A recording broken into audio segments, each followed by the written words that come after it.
Cruiser MKIV. The cruiser tank MKIV A13 Mk2 was a British cruiser tank of the Second World War. It followed directly on from the tank cruiser Mk3 A13 Mki.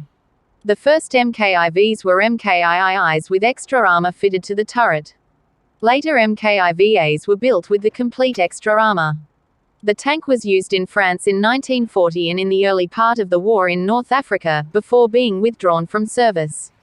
A fast vehicle compared to other British tanks of the early part of the war, it was probably the best tank Britain had in 1940.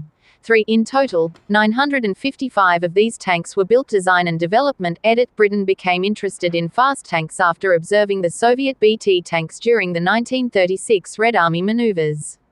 The BT was based on the revolutionary designs of American J. Walter Christie, and a team from Morris Motors was sent to the United States to purchase a Christie tank and the rights to build more. The tank was given the General Staff designation, A13E1, and was delivered in late 1936, but the hull was too small and this led to a second British-built prototype. The A13E2 was built to mount the turret of the Vickers-designed cruiser tank MK A9. This carried a 40mm Ordnance QF 2-pounder gun and a coaxial .303 water-cooled Vickers machine gun. The drivetrain was also revised, with the ability to run on its road wheels as a wheeled vehicle.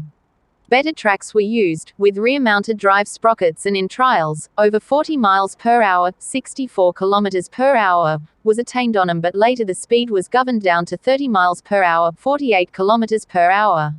The armor of the A13E2 was 15mm 0.59 in line with other pre-war fast tank designs.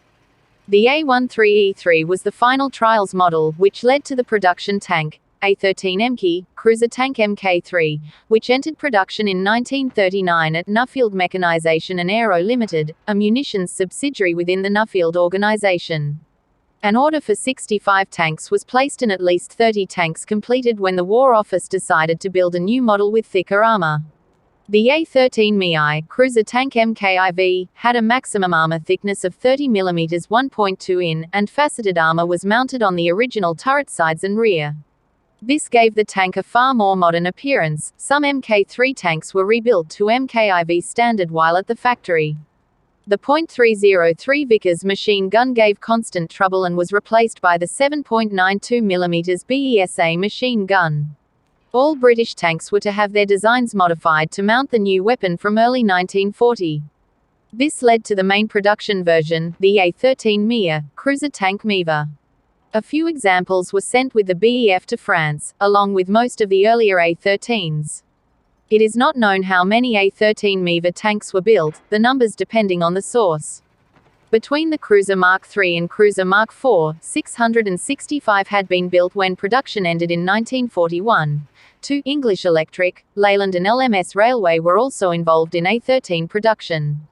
During the Battle of France, the A13 did not perform well, due to poor crew training as a result of its being rushed into service. Many tanks shipped to France were in poor condition and some were so new that they had vital parts missing.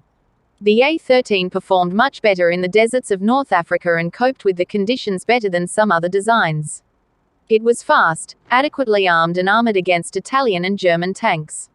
It remained an effective weapon until late 1941, when newer models of the Panzer III and Panzer IV appeared with thicker armor and larger guns. In North Africa, it was the anti-tank gun that claimed the vast majority of British tanks lost in battle. German tanks accounted for few British losses, contrary to popular belief. The cruiser MKIV was replaced by two tank designs, the cruiser MKV Covenanter tank and the A15 Crusader tank. The A13 Covenanter was a radical departure from the original A13 design and constituted an entirely new tank, though reliability issues meant it was used just for training. Please don't forget to subscribe, like and share. Hit the notification to be updated for another upload video. Goodbye, take care.